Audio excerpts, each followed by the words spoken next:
In this video, I'm going to show you how to replace the spark plugs on this Ford Flex with the 3.5 liter naturally aspirated engine. Let's get started. This being a V6, we have to access the rear bank by removing the intake. Once this is out of the way, both banks will look identical and it'll be easy to reach everything, but I want to show you the rear one. That way you can see the process of removing and reinstalling this intake correctly. Whereas this one, you don't have to do anything for it. It's just right here. So I'm going to skip over this one and I'll show you the more difficult side because the procedure applies to both once we get this out of the way. If you have an engine cover, go ahead and remove it. Ours is missing. So we're going to move on to removing the intake. First, grab this hose. This goes to the coolant overflow and just pull it aside like this. Then we have this vacuum line right here. Pull it out of the retainers over here, but be very careful because it's plastic, it's not rubber, so you don't want to snap it and break it. You'll have to replace it if you do. There we go. Now this is released from here. Now let's unplug some connectors over here. Start with this one, set it aside, and you have this line here. On the back side, right here, you have these tabs. You want to pinch them in, just like this. As you pinch it, you want to push it out like that. There you go. Set this aside also, but again, this is the plastic line, so don't go too far because it will break. Let's unplug the throttle body connection here. Sometimes you'll need a little prying device to help you pry the red lock. Press on the connector and slide it off. Now release the clamp that holds this intake tubing onto the throttle body. Make sure it moves. If you can't pull it off, probably needs to be unthreaded a little more. Okay, leave it just like this. Follow the intake further and you'll see that this hose for the PCV is connected to it, or this line. Move this clip back and forward, kind of like this. It should hold it in the unlocked position so you can pull this off and just set it aside for now. Right over here there's another clamp, 8mm socket also. Just loosen it up a little bit, unthread the bolt, and this should allow you to pull this assembly out of the way here.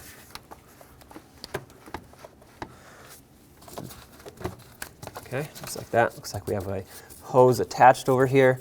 So I'm going to unplug it from here. This should be able to slide up now. Set this aside. Unclamp this hose. Use some pliers and twist the hose clamp this way so I can grab it. But once you get the hose clamp released, you should be able to pull the hose off. Sometimes these are a little tight, so just there we go. Once if you squeeze it enough, this one actually has a lock on it. So you can lock it in the open position and just leave it like that until you're ready to reinstall. A lot of times these rubber hoses will get stuck on here, so use something to very gently pry it, give it a couple twists, and it should break free and pop off here. There we go. Set that aside over here. Make sure the clamp doesn't fall off. Now we're ready to pull the intake off, and we just have to unbolt it at this point. There is one more hose connected to the backside, but we can't get to it until we pull it off a little bit. So there is a sequence to removing this intake. You start at this bolt right here, which is in the center, in the front, but towards the driver's side. So 1, 2, 3, 4. Then you jump over to the driver's side, skip over this one, 5, 6, and then go back to this one for 7. I'm going to break them free first using an 8mm socket, and then once they're broken free in this sequence, I'm going to pull them off completely.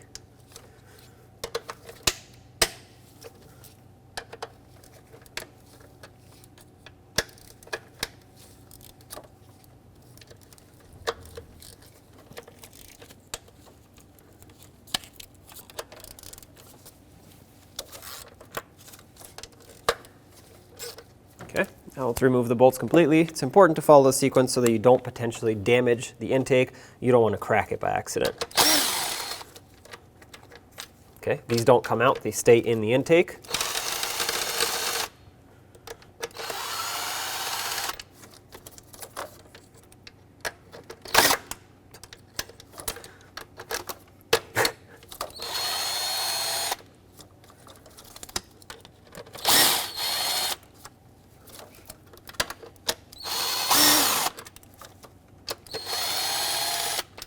So right down here, between the throttle body and the intake, you'll see another 8mm bolt. You can actually easily reach it underneath the throttle body and break it free. We'll have to remove this one. This is the last thing holding the intake on.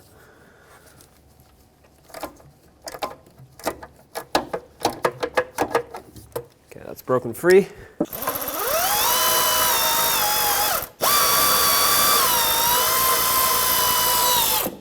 Okay, try not to drop the bolt.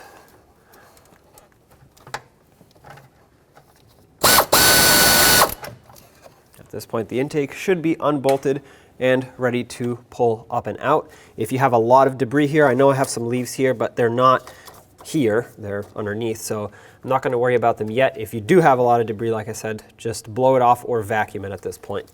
We can pull the intake up, and you're going to have to get this wiring out of the way here. Looks like it's clipped onto the intake. Pry the retainer out. Slide the intake back a little bit, and that's only so you can clear these hoses, lines, and wires, and then slide it up and forward, but don't go too far because we still have this hose at the back here. And to disconnect that easily, just grab some pliers, pinch the hose clamp, squeeze it, slide it off, and then move the hose off of here. You can use pliers or a little prying tool to help you slide it off. Set this aside. Now with the intake out of the way, we can see the rear half of the engine, which is perfect. Get an 8mm socket, break this bolt free, remove it all the way.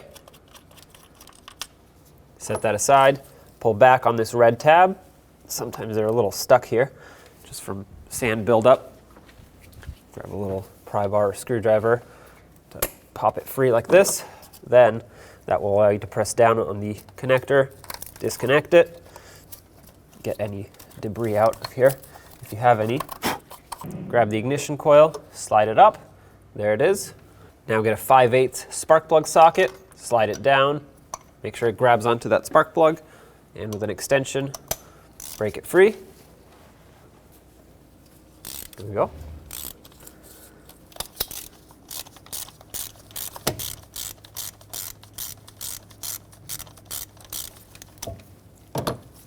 Remove it the rest of the way.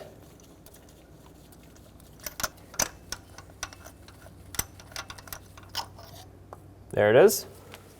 Here's the new spark plug. A couple things to note here before it goes in. First of all, use a spark plug socket to put it in, because what that does is it'll lock the spark plug in and it won't fall. That means it won't damage the electrode or the tip here as you put it in. Second thing to note is don't put anything on these threads. Leave them as is. They are already coated. The metal is coated, so you don't have to put anti-seize or anything like that. Slide it down in here gently and make sure it threads on smoothly by hand. If it doesn't, it's probably cross-threading. Back it off and start again. You definitely don't want to ruin the threads in here. I'm just going to bring it down all the way by hand, and then we'll make sure we tighten it properly. Torque this to 11 foot-pounds. That's torqued. Remove the tool. Let's install the ignition coil. Before you do this, I always recommend putting some silicone paste or dielectric grease on the end of it right here. You don't need a lot, but what this will do is, one, it's going to let the spark plug slide in here easier and let the boot seat fully. Second thing it's going to do is it's going to prevent moisture from building up on the tip of the spark plug and will not cause any corrosion. Slide it down. Make sure it's seated all the way. There we go. Put the mounting bolt back in, thread it on, and bottom it out completely.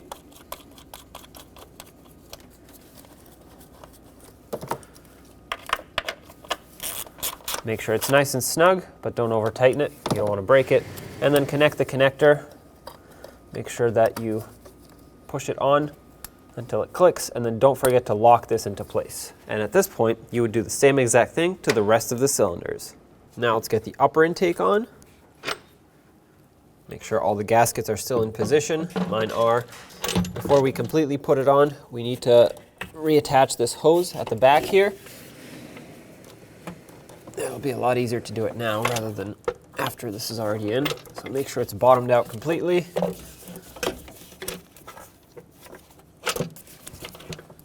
Just like that. Now let's grab some pliers, get that clamp on.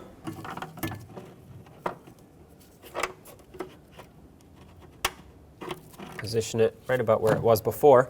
Now we can line up the rest of the intake with the lower intake. Make sure you don't pinch any wires or hoses in here. Get these out of the way. There we go. That lines up perfectly right there.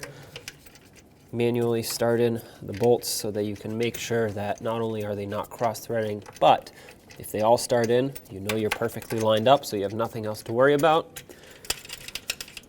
Okay, one more over here, and one more back here. Okay, before I attach anything else, I'm going to tighten this down so that other than that hose in the back, nothing is putting pressure on it. Not that the hoses or the wires would put pressure on it, but I just want it to seat perfectly, and I want to know that it's installed fully. I'm going to snug these down with my 8mm socket, and then the sequence for this is 1, 2, 3, 4, and then cross over 5, 6, and then back to the middle, number 7. Remember, there is one more bolt that goes underneath the throttle body all the way in the back on that bracket, but we'll worry about that later. That one is not part of the sequence. Just make them snug. I'm not torquing them yet.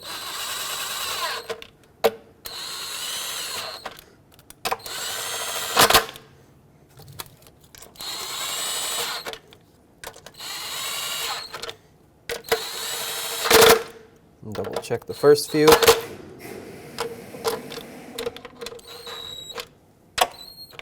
Okay, now let's torque them to 89 inch-pounds in the same sequence, and then we'll do an additional 45 degrees after the 89 inch-pounds. 89 inch-pounds is about 7.4 foot-pounds.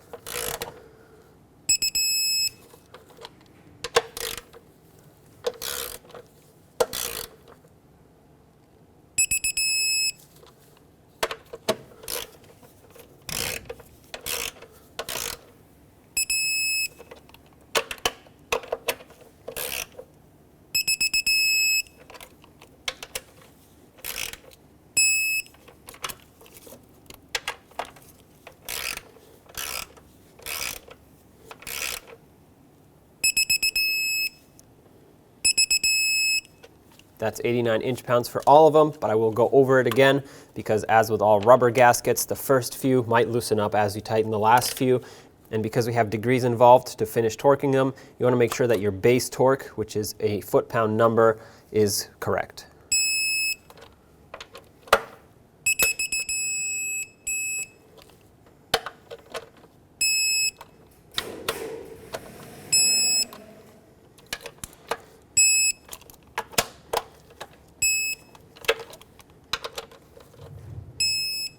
If your initial torque or the base torque is not right, once you do the degrees, the ones that are not properly tightened will be off to a different final torque.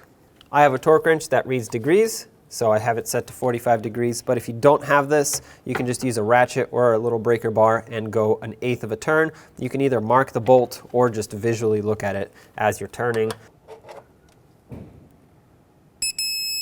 That's it right there. Same sequence.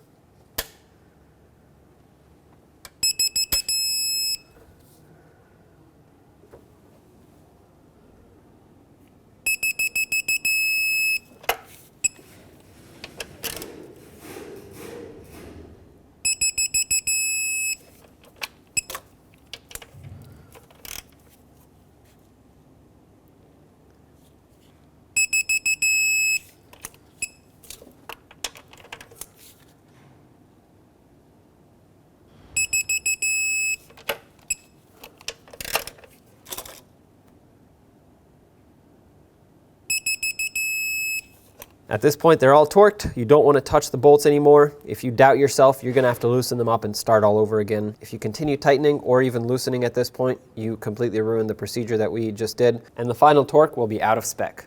Underneath the throttle body, if you follow it, it's very difficult to see, but there's going to be that bracket that had a bolt going through it.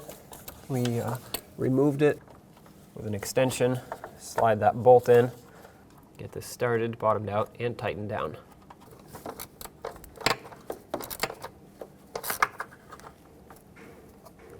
That's nice and snug. Let's reconnect all the connectors and hoses around the throttle body here. Connect the throttle body itself. Make sure that clicks. You didn't hear it, I didn't hear it, but I felt it. Lock the connector in. Now let's put this hose back on this valve here, lock it down, and connect the electrical connector for it.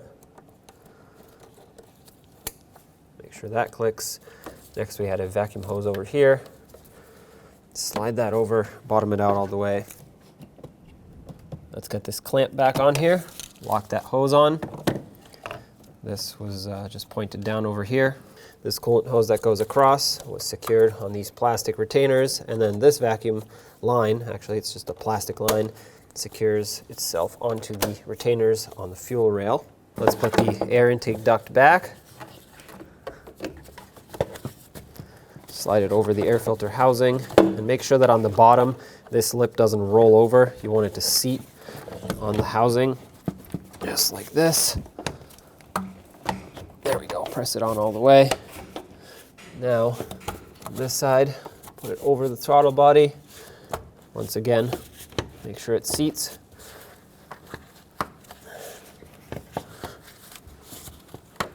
All the way around, just like this. Give it a couple spins to ensure. This hose goes back on here. This one back on here. Make sure this clicks. Now with this situated properly, let's tighten up the two hose clamps. 8mm socket. One over here. Don't make them very tight, just snug. These strip out easily, and once they do, you have to replace it with a new one.